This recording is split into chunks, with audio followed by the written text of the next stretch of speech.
오늘 우리에게 주신 하나님의 말씀은 골로새서 2장 6절, 7절, 2절 말씀입니다. 그러므로 너희가 그리스도 예수를 주로 받았으니 그 안에서 행하되 그 안에 뿌리를 박으며 세움을 받아 교훈을 받은 대로 믿음에 굳게 서서 감사함을 넘치게 하라. 아멘.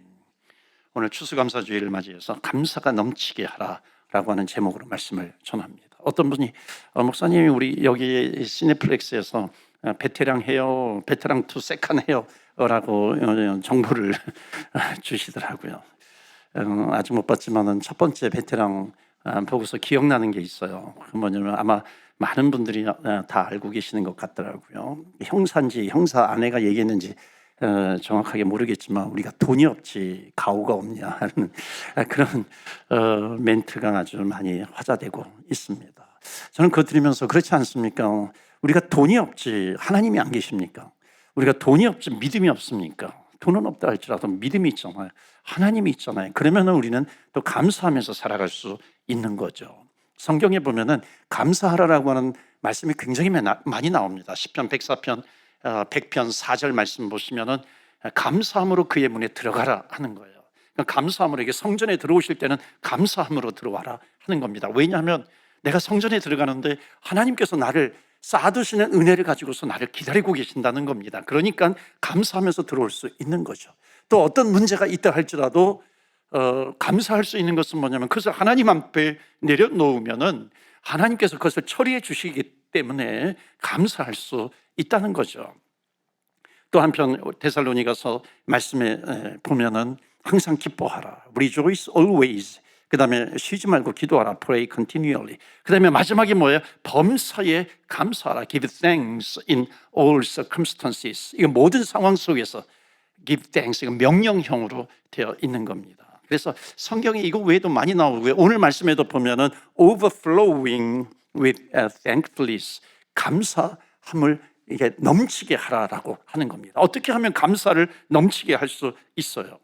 저는 목회하면서 축복 중에 하나가 뭐냐면 우리 어려움 중에 있는 사람들을 만났을 때에 은혜 받는 겁니다.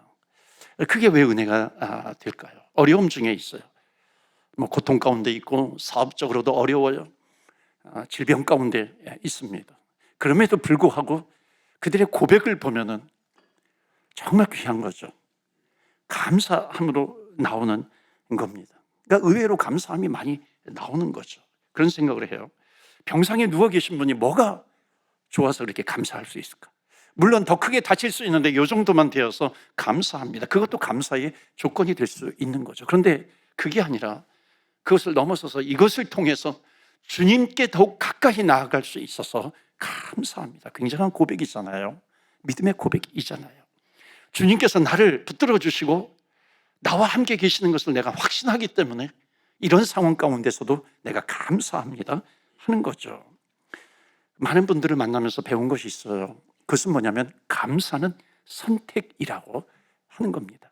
그러니까는 감사를 선택할 수도 있고 감사하지 않는 것을 선택할 수도 있는 겁니다. 의외로 적지 않은 사람들이 어려움 가운데 감사를 선택합니다. 그러고 보면 감사라고 하는 것은 좋은 것에서만 감사하는 것이 아니라 감사를 선택한다라고 하는 것은 뭐냐면은 환경에서 내가 감사하는 것이 아니라 감사라고 하는 것은 우리의 마음속에서 나오는 겁니다. 그러니까 감사를 선택할 수 있고 감사를 선택하지 않을 수도 있는 겁니다. 따라서 해보실까요? 감사는 선택이다. 감사는 선택이라고 하는 거예요. 한 번은 묵상하는데 하나님께서 그런 마음을 주시더라고요. 어떻게 감사할 수 있습니까? 너가 감사할 자로 창조되었다. 우리 인간은 하나님께 감사할 자로 창조가 되었다는 겁니다. 그런데 또 한편 하나님께서는 또 우리에게 자유의지를 주셨어요. free will. 그래서 내가 감사하지 않을 것을 내가 선택할 수도 있다라고 하는 겁니다. 그러니까 내가 누구냐면 감사할 수 있는 존재로 하나님께서 나를 창조하셨어요. 그렇기 때문에 감사하지 않을 수도 있잖아요. 그래서 감사를 순간순간 매일매일 감사를 선택할 수 있도록 훈련을 해야 한다는 겁니다. 그러니까 감사는 영적인 전쟁이에요. 그러니까 감사를 선택하면 승리하는 인생이 되는 것이고 감사를 선택하지 않으면 승리가 아니라 패배가 된다는 겁니다. 그래서 오늘 첫 번째 우리가 나누고 싶은 것이 있어요. 다 같이 읽을까요? 시작. 감사가 나를 지배하도록 나 자신을 훈련시키십시오 하는 겁니다. 그러니까 감사를 선택할 수 있도록 훈련해야 하는 겁니다. 만약에 감사라고 하는 것이 환경에서만, 좋은 감사할 거리에서만 온다고 한다면요, 훈련할 필요가 없는 거죠. 선택할 필요가 없는 거죠. 그건 자동적으로 감사할 수 있는 거죠. 그런데 성경적인 감사는요, 환경에서 오는 것이 아니라 마음에서 나오는 겁니다. 그렇기 때문에 내가 어떤 믿음을 가지고 있는가 선택할 수가 있는 거죠. 그러니까 감사할 수 있도록 지음받았는데 내가 감사하지 못해요. 그럼 너무나도 안타까운 거죠. 억울한 겁니다. 자, 그림을 좀 보여주시면요, 우리 모든 사람들은 이 땅을 살아가는 동안에 만남이라는 것이 있어요. 하나님과의 만남이 있죠. 그 외에 우리 가족을 만난다든지 친지를 만난다든지 이웃을 만난다든지 만남을 가지고서 살아갑니다. 여러분, 하나님을 빼놓고 모든 종류의 사람들을 만나는 사람들을 두 부류로 나눌 수가 있어요. 하나는 뭐냐면, 저기 글자가 보이시는지 모르겠지만 파란 거엔 T 문화권이라고 있어요. 그 다음에 C 문화권이 있습니다. T 문화권에 사는 사람들이 있어요. T는 뭐냐면 thanks예요. 감사의 문화권 속에서 삽니다. 하나는 C예요. C는 complain. 그러니까 불평 속에서, 그 문화 속에서 살아가는 겁니다. 예를 들어서 남편은 감사의 문화 속에 살고 있어요. 아내는 불평의 문화 속에 살고 있습니다. 그러니까 늘 같이 사니까 서로 영향을 주고 받잖아요. 그럼 누가 이길까요? 감사 문화권에 있는 남편이 이길까요? 불평 속에 있는 아내가 이길까요? 누가 이겨요? 모르시겠어요? 알려드릴까요? 더 센 사람이 이기는 겁니다. 더 센 사람이 이겨요. 지금 섞여 있잖아요. T, C 문화권이 섞여 있는데 누가 이게 따로따로 살면은 그냥 그 속에서 감사하고 또 그 속에서 서로 뭐 불평하면서 살아가겠지만은 문제는 뭐냐면 섞여 있다는 겁니다. 그렇기 때문에 누가 이기냐면은 더 센 사람이 이기는 거예요. 목사님은 C예요, T예요? C 문화 속에 있어요, T 문화 속에 있어요? T? 가증한 것 같으니라고. 네, 이건 정확한 거는요, 아내한테 물어봐야 돼요. 사모님한테 물어봐야 돼요. 어느 문화권 속에 살고 있는 것인가. 여러분, 만약에 T가 남편이 감사 문화 속에 살고 있어요, 아내가 불평 문화 속에 살고 있어요, 더 센 사람이 이긴다라고 하는 겁니다. 그럼 이게 뭐냐면은, 더 센 사람이 이긴다라고 하는 것은 뭐냐면, 남편이 이 불평으로 갈 수도 있는 것이고 아내가 감사로 넘어올 수도 있다는 겁니다. 이게 영향력을 주고 받는 거죠. 여러분, 부모와 자녀도 마찬가지예요. 여러분, 부모가 안타깝게도 둘 다 C 문화권에 있어요. 둘 다 아내도 C예요, 남편도 C입니다. 그러면 그 사이에서 자라나는 자녀는요, 절대로 이 T가 될 가능성이 거의 제로입니다. 힘들어요. 근데 방법이 있어요. 그것은 뭐냐면 십자가의 은혜입니다. 하나님의 은혜를 만나면 되는 거죠. 10년, 20년, 30년 엄마도 C예요, 아빠도 C예요. 그런 집안에서 자란 아이들은 컴플레인이라고 하는 것이, 불평이라고 하는 것이 몸에 배어버리는 겁니다. 그런데 반전이 일어나죠. 성경이 말씀하고 있는 것은 무엇인가요? 골로새서 2장 6절에 보면, 그러므로 너희가 그리스도 예수를 주로 받았으니, 오늘 본문의 말씀 첫 구절, 그 안에서 행하되. 이게 무슨 의미입니까? 그러니까 너가 예수를 믿었으면 감사밖에 없다는 겁니다. 왜냐하면 주님은 빛이세요. 어둠을 물리치시는 겁니다. 그러니까 20년, 30년 동안 아무리 C 문화권, 컴플레인 문화권 속에서 살았다 할지라도 예수님을 만났다라고 하는 것은 뭐냐면 예수님에게 접붙임을 받은 거거든요. 그러니까 예수님께 접붙임을 받으니까 감사하는 자로 바뀔 수밖에 없는 거죠. 그게 정상입니다. 여러분, 그 축복을 누리시기를 축원합니다. 아멘. 그것을 못 누리면요, 20년, 30년 배어 있는 것에 영향을 받으면서 살아가게 됩니다. 여러분, 생각해 보세요. 내가 예수 믿고 불평의 문화 속에 살고 있어요. 너무나도 억울한 거잖아요. 주님을 만났음에도 불구하고 불평 속에 살아가요. 우리는 감사라고 하는 나무, 주님이라고 하는 나무에 우린 접붙임 받았어요. 그렇기 때문에 여러분, 감사의 영향력을 끼치며 살아가기를 주의 이름으로 축원합니다. 아멘. 특별히 교회 내에 공동체, 부서라든지 위원회가 있잖아요. 거기에서 섬기시는 분들에게 특별히 말씀을 드립니다. 안에서도 마찬가지고 세상에 나가서도 마찬가지입니다. 어떤 봉사를 하시든지 여러분, 절대로 불평하면서 일하지 마십시오. 불평하면서 하지 마세요. 여러분, 제가 있는 자리에서 만약에 이렇게 불평을 하면서 일하는 사람이 있다면 저는 바로 그냥 그만두세요라고 하는 말이 여기까지 막 나옵니다. 근데 절대로 저는 그 말을 하지 않아요. 왜냐하면 그냥 그만둘까 봐 말하지 않습니다. 그러니까 제가 말하는 목적은 뭐냐면 그만두는 게 아니라 불평하지 않으면서 일하는 것이 목적인데 그만두면 안 되잖아요. 기회가 없잖아요. 사랑하는 성도 여러분, 여러분의 말 한마디가 그 공동체를 문화, 불평의 문화로 만들어갈 수 있는 겁니다. 그래서 감사는 선택이에요. 환경에서 나오는 것이 아니라 마음에서 나오는 겁니다. 그리스도에게서 나오는 거예요. 거룩한 영향력을 끼치시길 바랍니다. 예수님께서 이렇게 말씀하셨어요. 씨 뿌리는 자의 비유를 말씀하셨는데 첫 번째가 뭐냐면 길가예요. 그러니까 길가는 딱딱한 마음을 얘기하거든요. 굳은 마음이에요. 그러니까 길가와 같은 마음을 가진 사람에게 하나님의 말씀이 떨어지면은 어떻게 되냐면 사단이 즉시 와서 그것을 뺏어가 버린다는 겁니다. 이건 굉장히 무서운 얘기예요. 그러니까 불평의 마음으로 내 마음이 굳어져 있어요. 그러면 하나님의 말씀이 딱 떨어지게 되잖아요. 그 사단이 그것을 낚아채기 때문에 절대로 말씀에 대한 깨달음이 없는 겁니다.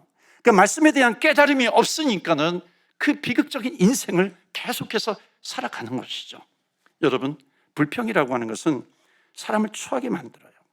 여러분, 제가 만약에 불평하면서 목회를 한다고 생각해봐요. 내가 왜 저런 사람을 만나가지고 내가 왜 이 고생이야. 여기 또 앞에 있는 사람들 만나서 내가 왜 고생이야. 옆에 있는 사람은 뭐야, 피아노 친다고, 뭐 악기 다룬다고, 기타 친다고, 뭐 폼 잡고 있네. 그러면요, 목회는 은혜 속에 은혜 위에 은혜예요. 그러니까 은혜 속에서 해야 되는데 스트레스 속에서 그 일을 하게 된다는 겁니다. 그러니까 저는 그런 마음이 있어요. 저는 여러분들을 만난 것이 너무너무 행복합니다. 부족한 저인데도 너무나도 좋은 교회를 하나님께서 만나게 해주셨어요. 감사한 일이죠. 한국에서 이제 오신 분들이, 우리 교회 오시는 분들이 있는데 너무너무 좋은 분만을 하나님께서 이렇게 골라서 보내주시는 것 같아요. 또 다른 데서 오신 분들이 이렇게 오시는데 정말 하나님께서 이렇게 골라서 좋은 분들만 보내주시는 것 같아요. 너무나도 감사하죠. 저는 정말 여러분을 만나는 것이 정말 행복입니다. 좀 얼굴 표정이 조금 어색하다 할지라도요, 제 마음은 진심이에요. 저는 제 아내 만난 것이 평생 감사입니다. 제 아내가 좀 알아줬으면 좋겠어요. 알란 거 모르겠지만은요, 감사해요. 그렇지 않습니까? 여러분, 불평하잖아요. 사람이 취해집니다. 불평하면요, 그 앞에서는 들어줘요. 그런데 불평하는 사람은요, 너무나도 추한 겁니다. 하나님은 사람을 감사하게 만드셨어요. 그러니까 감사의 거룩한 영향력이 흘러가는 겁니다. 감사의 거룩한 영향력이 흘러가면 불평하는 사람들에게 잡아먹히는 것이 아니죠. 감사가 영향력이 있어서 오히려 불평하는 사람들에게 그 감사가 젖어들게 만드는 겁니다. 이게 영향력이잖아요. 그럼 감사의 영향력이 있기를 축원합니다. 아멘. 두 번째로 골로새서 말씀 보실까요? 15절 말씀 보시면 다 같이 읽겠어요. 시작. 그리스도의 평강이 너희 마음을 주장하게 하라. 너희는 평강을 위하여 한 몸으로 부르심을 받았나니 너희는 또한 감사하는 자가 되라. 그리스도의 평강이 너희 마음을 주장하게 해라. 너희 마음을 지배하게 하라라고 하는 겁니다. 그러니까 감사하면 평강이 나를 지배해요. 그러니까 감사와 평강은 같이 가게 되는 겁니다. 감사하라라고 하는 것을 수학적인 공식으로 풀 수 있어요. 그것은 뭐냐면 1밀리언 가진 사람에게 3,000불 정도의 문제가 생긴 겁니다. 3,000불, 4,000불 가진 사람이 3,000불 정도의 문제를 만나게 되면요, 절대로 평강할 수 없어요. 평안할 수 없습니다. 그런데 100만 달러를 가지고 있는 사람에게 3,000불의 문제가 생겼어요. 그러면 나에게는 그것을 이길 수 있는, 물론 3,000불의 문제 때문에 아파하기도 하겠지만 나에게는 그것을 이길 수 있는 100만 불의 힘이 나에게 있다는 거예요. 평강은 바로 이런 뜻입니다. 그러니까 불안과 염려와 두려움과 그런 풍랑이 나에게 몰려오고 있어요. 그것을 이길 수 있는 힘이 있으면 그 사람은 평강한 겁니다. 가진 것을 내가 소유한 것으로 행복할 수 있어요? 그렇지 않아요. 스티브 잡스, 죽은 지 얼마 된지 모르겠어요. 이 사람이 그런 얘기를 합니다. 내가 아이폰도 만들고 또 아이패드도 만들어 주었는데 그것도 만들었는데 나는 자녀들에게 좋은 대디가 되지 못했다. 그래서 이 사람이 이분이 마지막에 투병 생활을 하면서 가족들과 같이 지내면서 자서전을 씁니다. 그런데 그 사람도 결국 죽었어요. 그러니까 정말 안타까운 것은 뭐냐면 모든 것을 가졌다 할지라도 죽음 앞에서는 평강할 수 없습니다. 그런데 제가 감히 여러분들에게 말씀드리는 것은 예수 믿는 자는 죽음 앞에서도 평강할 수 있습니다. 왜냐하면 우리가 믿는 예수님, 우리가 믿는 하나님은 죽음보다도 훨씬 크신 분이기 때문에 그 훨씬 크신 그분이 우리와 함께 계세요. 그렇기 때문에 추수감사절에 죽음 얘기를 해서 죄송하지만 여러분, 죽음보다도 더 큰 그분이 우리와 함께 하시는 거예요. 그렇기 때문에 우리는 죽음조차도 이길 수 있는 주의 자녀가 되는 겁니다. 죽음을 이길 수 있는 힘을 가져야만 평강할 수 있는 겁니다. 여러분, 이 믿음을 가지면 평생 감사할 수 있어요. 자, 우리 두 번째 메시지 다 같이 읽을까요? 시작. 그리스도의 평강이 내 마음을 주장하게 하십시오. 주님께서 우리에게 주시는 평강이 있어요. 이 평강이 누구에게로부터 와요? 그리스도에게로부터 온다는 겁니다. 내가 너에게 평안을 주노라. 세상이 줄 수 없는 평안을 내가 너에게 주노라. 세상이 주는 평안은요, 일시적이에요. 조건적이에요. 하늘로부터 오는 평안은 무조건적이에요. 그렇기 때문에 어떤 환경 가운데 있다 할지라도 감사를 선택할 수 있어요. 왜? 믿음이 있으면, 하나님을 바라보게 되면. 그래서 감사는 영적 전쟁입니다. 감사를 선택하는 거예요. 아무것도 염려하지 말고 오직 모든 일에 기도와 간구로 너희 구할 것을 감사함으로 하나님께 아뢰라. 영어로 보시겠어요? In everything이에요. 너를 염려하게 만드는 모든 것이 온다 할지라도 마지막 단어가 뭐예요? To God. 하나님께 가지고 나와라. 모든 지각에 뛰어난 하나님의 평강이 예수 그리스도 안에서 너희의 마음과 너희의 생각을 다스리는 거예요. 평안케 해 주시는 겁니다. 염려가 와도 우리는 이길 수 있어요. 마지막 메시지입니다. 어떻게 우리가 감사할 수 있을까요? 감사의 비밀을 여러분에게 말씀을 하나 드립니다. 여러분, 구약 성경에 보면 호세아라고 하는 선지자가 있습니다. 하나님께서 아주 희한한 명령을 하세요. 그것은 뭐냐면 고멜이라고 하는 여인이 있었는데 부정한 여인이에요. 음란한 여인이에요. 옛날에 창녀라고도 얘기하죠. 스테이거리라고도 얘기하죠. 근데 하나님께서 뭐라고 명령하시냐면 그 여인을 데리고 와라. 그 여인을 데리고서 살아라 라고 하는 겁니다. 여러분, 우리 자녀를요, 그런 부정한 여인과 결혼시킬 수 있는 부모가 얼마나 있겠어요? 왜 결혼시키지 않아요? 내 아들을 사랑하기 때문에 그런 거죠. 내 자녀를 사랑하기 때문에 그런 거죠. 그래, 내 자녀를 사랑하기 때문에 그래도 좋은 가문 속에서 정숙하게 자라난 여인과 결혼시키고 싶은 거죠. 그런데 그런 여인과 결혼할 수 있는 방법이 딱 하나 있어요. 그것은 뭐냐면은 내 아들보다도 그 사람을 더 사랑하면 되는 겁니다. 이건 하나님께서 이스라엘 백성들을 비유하면서 말씀한 거예요. 하나님께서 이스라엘 백성들을 향해서, 그 하나님의 백성들을 향해서 나는 너를 절대로 포기하지 않아. 너가 엉망진창으로 산다 할지라도 나는 너를 반드시 다시 데리고 올 거야. 이 자리에 앉히고야 말 거야. 예배의 자리에 앉히고야 말 거야 하는 그 하나님 아버지의 사랑입니다. 여러분, 우리가 이 사랑을 알면 감사할 수 있죠. 그래서 우리에게 마지막 세 번째 주시는 메시지 다 같이 읽겠습니다. 시작. 나를 포기하지 않으시는 하나님의 사랑을 내가 받았음을 기억해야 합니다. 하나님의 사랑은 끝까지 가는 사랑이에요. 끝까지 나를 기다리시는 사랑, 끝까지 나를 포기하지 않는 사랑이에요. 너무나도 하나님께서 우리를 사랑하셔서 자기의 사랑하는 아들 독생자까지 십자가에 죽으시면서까지 우리를 구원하시고자 하시는 그 하나님 아버지의 사랑, 너희들이 이 사랑을 알기를 원한다. 만약에 하나님 아버지의 십자가의 사랑을 내가 안다면 감사하지 않을 수 있는 사람이 누가 있겠습니까? 어떤 환경 가운데 있다 할지라도 그 십자가의 사랑을 만났으니 우리는 감사하는 것이죠. 사랑하는 성도 여러분, 하나님은 우리를 감사할 존재로 창조하셨어요. 그렇기 때문에 우리는 매 순간순간 감사를 선택하는 겁니다. 그리스도의 평강이 나를 지배하게 하십시오. 그리스도의 사랑이 때문에 우리는 감사할 수 있습니다. 감사는 영적 전쟁이에요.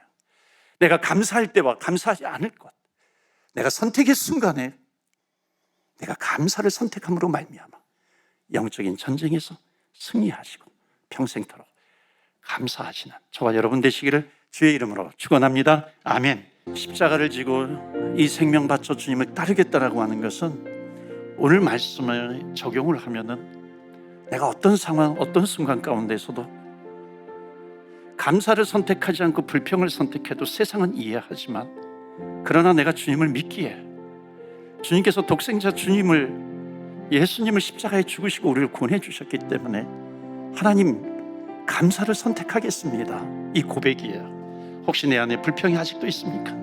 오늘 기도할 때 그것을 떠나보내세요. 그리고 하나님, 내가 감사를 선택합니다. 감사하게 해주세요. 감사가 나를 지배하게 하시고 평강이 나를 지배하게 하여 주시옵시고 하나님의 사랑으로 인해서 감사하게 하여 주옵소서. 우리 이 시간에 함께 합심해서 기도하겠습니다.